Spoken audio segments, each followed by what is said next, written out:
এক গভীর অরণ্য, যার মধ্যে দিয়ে ছুটে চলেছে একটি ট্রেন। আর আচমকাই এই ট্রেনটি জঙ্গলের মধ্যে দাঁড়িয়ে যায়। কি হবে একবার ভেবে দেখেছেন? আশেপাশে কিছুই নেই, শুধু ঘন অরণ্য। কোনো টেলিফোনের সিগন্যালও পাওয়া যাচ্ছে না। হ্যাঁ বন্ধুরা, আজকে আমাদের গল্পটা এতটাই টুইস্টেড হতে চলেছে। আজকে আমরা এমন একটা গল্প নিয়ে ডিসকাস করব, যা আপনাদের রাতের ঘুম উড়িয়ে দেবে। তাহলে চলুন দেরি না করে শুরু করে দেওয়া যাক আজকের মুভির এক্সপ্লানেশন। কিন্তু তার আগে আপনাদের বলতে চাই যে আপনারা অনেকেই আমাদের ভিডিও দেখছেন আর লাইকও করছেন, যা আমাদের ভীষণই উৎসাহিত করছে।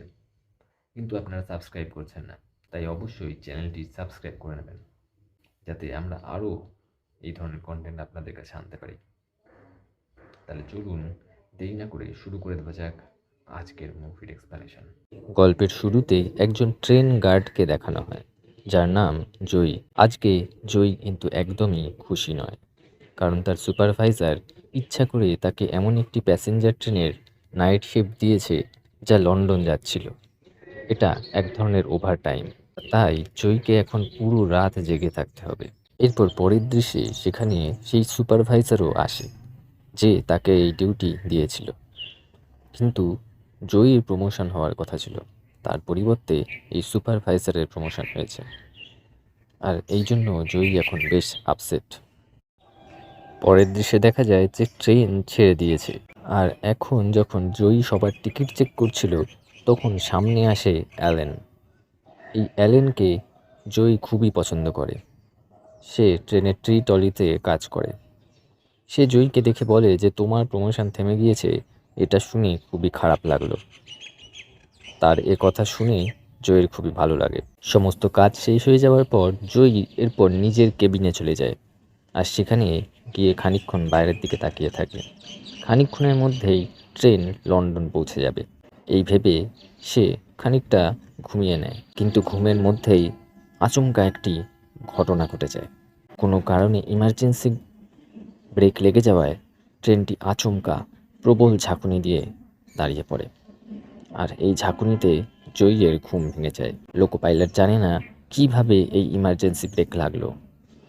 ট্রেনে কিছু প্যাসেঞ্জার ছিল যারা প্রচণ্ড ভয় পেয়ে যায়, কারণ ট্রেন যে জায়গায় থেমেছিল সেই জায়গাটার চারপাশে শুধুই ঘন অরণ্য।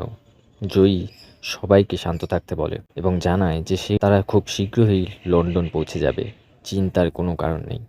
এই সময় লোকো পাইলট স্পিকারের মাধ্যমে ঘোষণা করে যে সম্ভবত ট্রেনের নিচে কিছু একটা আটকে গেছে, ঘাবড়াবার কিছুই নেই, আমি নিচে গিয়ে দেখে আসছি। এরপর সে ট্রেন থেকে একটা টর্চ বাতি হাতে নেমে যায়। এদিকে বাইরে হালকা হালকা বৃষ্টি পড়ছে।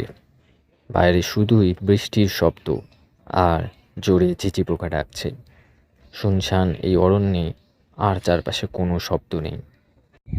টর্চ হাতে নিয়ে পরীক্ষা করতে করতে ধীরে ধীরে লোকো পাইলট সামনের দিকে এগোতে থাকে, আর অবশেষে বুঝতে পারে যে ট্রেন কেন থেমে গেছে।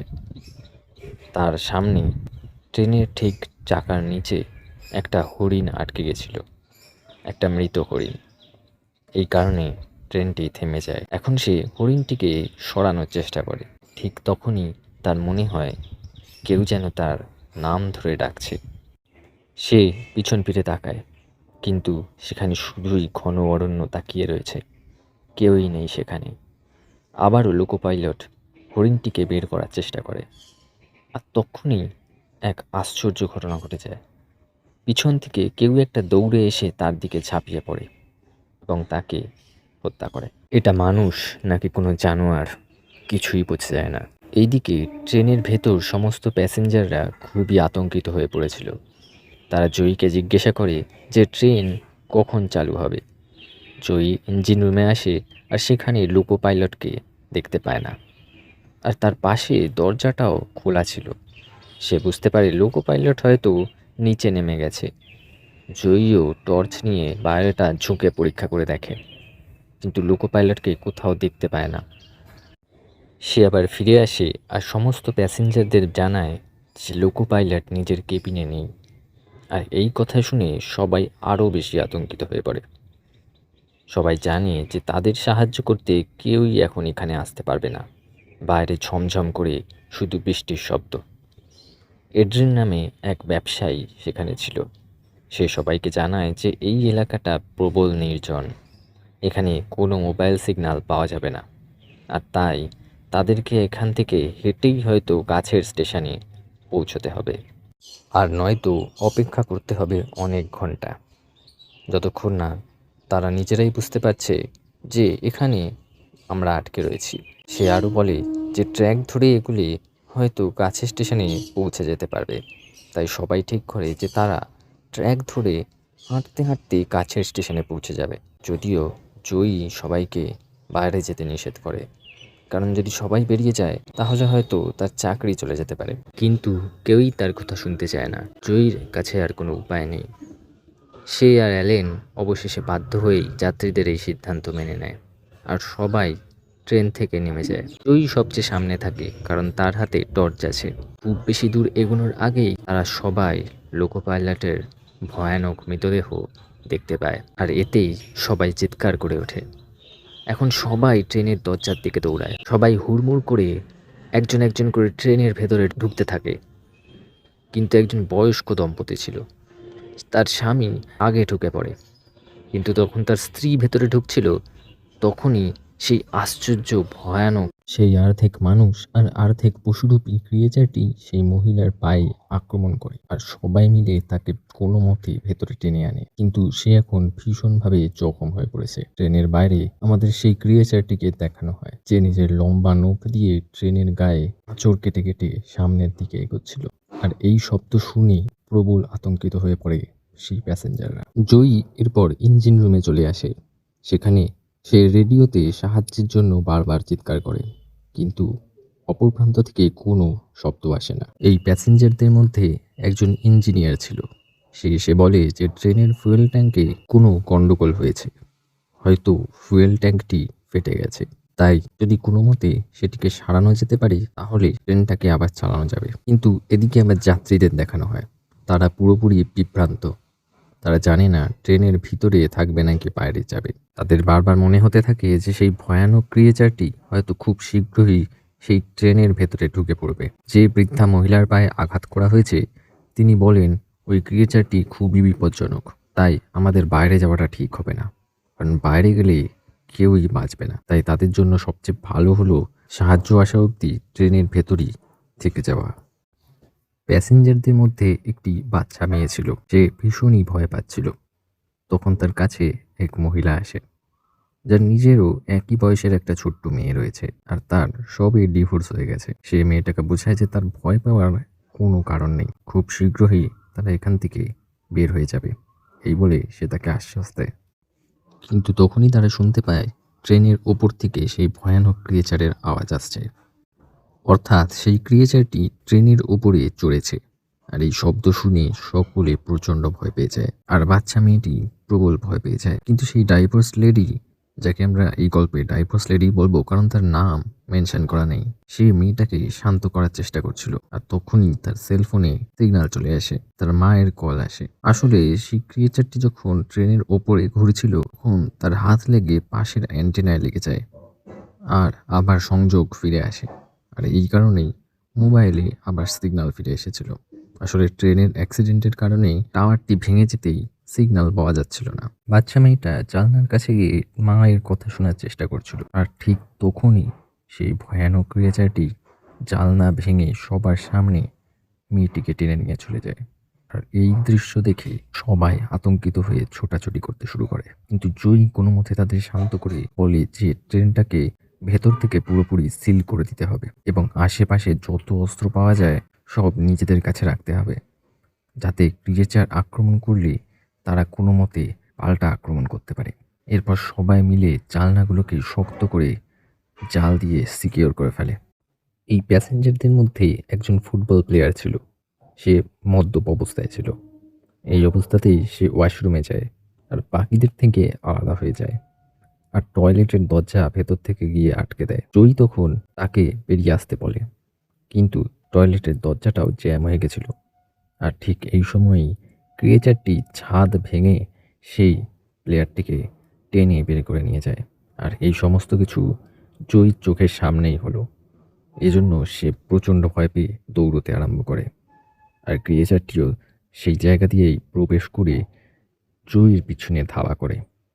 জয়ী প্রাণ বাঁচাতে সেখান থেকে দৌড়ে পালাতে চেষ্টা করলে জয়ীর সামনে এসে পড়ে এলেন। আর তারা দুজনেই পিছনে ফিরে সেই ভয়ানক ক্রিয়েচারটিকে দেখে একদম স্তব্ধ হয়ে যায়। আর ক্রিয়েচারটি এই সুযোগে অ্যালেনের উপর ঝাঁপিয়ে পড়ে। সেই ক্রিয়েচারটি তাকেও নিজের সাথে টেনে নিয়ে যেতে চাইছিল, কিন্তু জয়ী কোনো মতে তাকে বাঁচিয়ে নেয়। ট্রেনের যাত্রীরা আগে থেকেই ঠিক করে রেখেছিল কোনো ক্রিয়েচার যদি কামরার ভেতরে ঢুকে পড়ে তাহলে সবাই মিলে তাকে হামলা করে হত্যা করবে। আর প্ল্যান অনুযায়ী সবাই সেই ক্রিয়েচারের উপরে ঝাঁপিয়ে পড়ে। সেই ক্রিয়েচারটি প্রচণ্ড শক্তিশালী ছিল, কিন্তু তাও সকলের সামনে টিকতে পারে না। তারা তাকে আঘাত করে করে মেরে ফেলে। এই প্রথমবার তারা ক্রিয়েচারটিকে ভালোভাবে গভীরভাবে দেখে।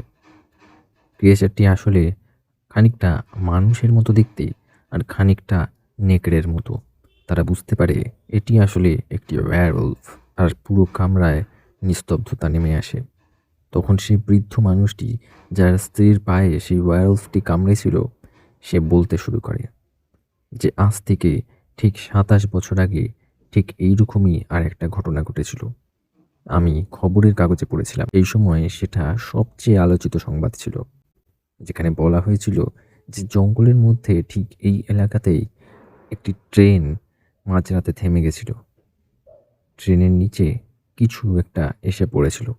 আর পরের সকালে যখন সাহায্য করতে লোক পৌঁছায়, তখন তারা দেখে যে যাত্রীরা সবাই নিখোঁজ আর ট্রেনটি পুরোপুরি খালি। এরপরে সেই যাত্রীদের আর কখনোই খুঁজে পাওয়া যায়নি। কিন্তু এখন আমি তার আসল কারণ বুঝতে পারছি। এদিকে যেই বৃদ্ধা মহিলাটিকে সেই ওয়্যারউলফ কামড়েছিল, তার মধ্যেও অস্বাভাবিকতা আসতে শুরু করে। অর্থাৎ ওয়্যারউলফ যাদের কামড়াবে তারাও ওয়্যারউলফে পরিণত হয়ে যাবে। সেই বৃদ্ধা মহিলার শরীরেও পরিবর্তন শুরু হয়ে যায়। সেই মহিলাটি বদলে যাচ্ছে দেখে এড্রিন বলে যে তাকে এখন আমাদের খুব শিগগিরই মেরে ফেলতে হবে, কারণ আমরা জানি সে কিসে পরিণত হতে চলেছে। সেও সংক্রমিত হয়ে পড়েছে, তাই তাকে বাঁচিয়ে রাখলে আমাদেরই বিপদ হয়ে যাবে। কিন্তু বাকিরা বলে যে সে এখনও পুরোপুরি ওয়্যারউলফে পরিণত হয়নি, তাই এখনই তাকে মেরে ফেলা ঠিক হবে না। কিন্তু এড্রিন কারো কথাই শুনতে চায় না, আর সে সেই বৃদ্ধা মহিলাটিকে মেরে ফেলতে যায়। কিন্তু বাকিরা কোনো মতে তাকে আটকে দিয়ে বেঁধে ফেলে দড়ি দিয়ে। আর সেই সাথে সেই ইনফেক্টেড মহিলাটিকেও বেঁধে ফেলা হয়। এদিকে যে ইঞ্জিনিয়ারের ছাত্রটি রয়েছে, সে বলে যে আমরা ট্রেনের ভেতরে এইভাবে হাত পা গুটিয়ে বসে থাকতে পারি না, আমাদের বাইরে যেতে হবে। কারণ আমার ধারণা ট্রেনের ফুয়েল ট্যাঙ্কটি সারাতে পারলেই ট্রেনটাকে আবার চালু করে দেওয়া যাবে। সুতরাং আমি বাইরে যাব, আর সেটাকে ঠিক হয়ে গেলে তোমাদের সিগন্যাল দেবো, তোমরা ইঞ্জিন স্টার্ট করে দেবে। আর ইঞ্জিন স্টার্ট করলে আমরা এখান থেকে বেরিয়ে যেতে পারবো। সবাই তার কথা ঠিক মনে করে। এদিকে এড্রিনের সামনে আমরা সেই ডাইভোর্স লেডিকে বসে থাকতে দেখি। আসলে এড্রিনকে সে আগে থেকেই চেনে। এড্রিনই সেই মানুষ যে তাকে প্রেমের ফাঁদে ফেলেছিল। পরে সে প্রেগনেন্ট হয়ে গেলে সে তাকে ছেড়ে দেয়। অর্থাৎ এড্রিন একজন অত্যন্ত স্বার্থপর এবং শয়তান প্রকৃতির মানুষ। এরপর সেই ইঞ্জিনিয়ারিং স্টুডেন্ট ট্রেনের বাইরে গিয়ে সেই ফুয়েল পাইপটিকে ঠিক করতে শুরু করে, আর তার সঙ্গ দেয় আর একজন প্যাসেঞ্জার। আর চারপাশ থেকে অরণ্য থেকে অদ্ভুত শব্দ আসতে শুরু করে। ঠিক এই সময়ে এক অদ্ভুত কণ্ঠ ভেসে আসে সেই আর একজন যাত্রীর কানে। আর সেইটা শুনে সেই কণ্ঠের দিকে আকৃষ্ট হয়ে জঙ্গলের দিকে যেতে শুরু করে। সেই ইঞ্জিনিয়ারিং স্টুডেন্ট তাকে বারবার বলে যে যেতে না, তাকে বাধা দেয়, কিন্তু সে কোনো কথা গ্রাহ্য করে না। আর ঠিক এই সময়ই অরণ্য থেকে আরও ৪-৫টা ওয়্যারউলফ এসে যাত্রীটিকে মেরে ফেলে। আর ট্রেনের চারপাশে গন্ধ শুকে আরও শিকার খুঁজতে থাকে। সেই ইঞ্জিনিয়ারিং স্টুডেন্টটি কোনো মতে ট্রেনের তলা থেকে ঝুলে নিজের প্রাণ বাঁচায়, কিন্তু জয়ী ততক্ষণে বিপদ বুঝতে পেরে ট্রেনটাকে চালু করে দিয়েছে। আর ওয়্যারউলফগুলো ট্রেনের উপরে উঠে পড়েছে। ট্রেনের উপরে উঠে সেই ওয়্যারউলফগুলো সেই ডাইভোর্স লেডিকে ধরে ফেলে আর তাকে দরজার বাইরে দিয়ে টেনে নিয়ে যাওয়ার চেষ্টা করে। নিজের প্রাণ বাঁচানোর জন্য সেই মহিলা এড্রেনের দিকে হাত বাড়ায়, কিন্তু স্বার্থপর এড্রেন সেই মহিলাকে বাইরে ঠেলে দেয় নিজের প্রাণ বাঁচানোর জন্য। যাই হোক, একই সঙ্গে সেই বৃদ্ধা মহিলা যাকে ওয়্যারউলফরা কামড়ে দিয়েছিল, সে এখন পরিপূর্ণভাবে ওয়্যারউলফে পরিণত হয়েছে। সে অ্যাড্রিনের ওপর আক্রমণ করতে এগিয়ে আসছিল। আর ঠিক সেই সময়ই জয়ী পিছন থেকে চলে আসে আর সেই মহিলাকে কোনো মতে আটকে মেরে ফেলে। কিন্তু জয়ী এরপর সত্যটা জানতে পারে যে অ্যাড্রেন সেই ডাইভোর্স লেডিকে নিজের প্রাণ বাঁচানোর জন্য ট্রেন থেকে ফেলে দিয়ে সেই ওয়্যারউলফের হাতে তুলে দিয়েছে। এই ঘটনায় জয়ী ভীষণ রেগে যায়, অ্যাড্রেনের উপর আক্রমণ করে।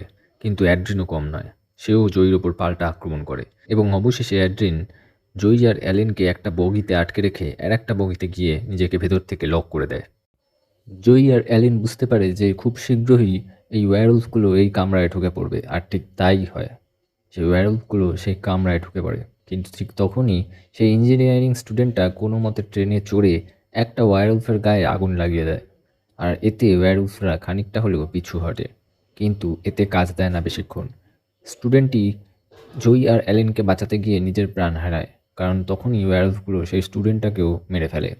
এদিকে এইসব দেখে ভয় পেয়ে অ্যালেন আর জয়ী জঙ্গলের দিকে পালাতে শুরু করে। ট্রেনটা খানিকটা এগিয়েই এসেছিল, আর খানিকটা এগোলেই সেই জঙ্গল থেকে দূরে সেই স্টেশন। কিন্তু তারা জঙ্গলের মধ্যে পালিয়ে ঢুকে পড়লেও ওয়্যারউলফগুলি তাদের ঘিরে ফেলে। এখানে বুঝে যায় যে এদের মধ্যে কেউ একজন মাত্র বাঁচতে পারবে। এই সময় জয়ী অ্যালেনকে বলে যে আমি তোমাকে অনেক ভালোবাসতাম আর সারা জীবন তোমার সঙ্গে কাটাতে চেয়েছিলাম, কিন্তু তার হয়তো সম্ভব নয়, আর এখান থেকে তাকে চলে যেতে হবে। অ্যালেন তাকে ছেড়ে যেতে চায় না, কিন্তু জয়ী জোর করায় সে সেখান থেকে দৌড়ে পালাতে চায়। জয়ীর সামনে তখন ওয়্যারউলফগুলো চলে আসে আর তাকে ঘিরে ধরে আর তাকে কামড়ে দেয় এবং তাকেও অবশেষে সংক্রমিত করে ফেলে। এদিকে এলেন দৌড়তে দৌড়তে সেই স্টেশনে পৌঁছে যায়। এটাই লন্ডনের সেই স্টেশন যেখানে ট্রেনটির পৌঁছানোর কথা ছিল। আর অ্যালিন একমাত্র মানুষ যে সেই ট্রেন থেকে জীবিত ফিরে এসেছে। অন্যদিকে জঙ্গলের মধ্যে দেখা যায় নিজের প্রাণ বাঁচাতেই দৌড়চ্ছে অ্যাড্রিন। আর ঠিক তখনই তার সামনে চলে আসে জয়ী, যে এখন সম্পূর্ণ ওয়্যারউলফে পরিণত হয়েছে। আর ব্যাস, এখানেই মুভিটা শেষ হয়ে যায়।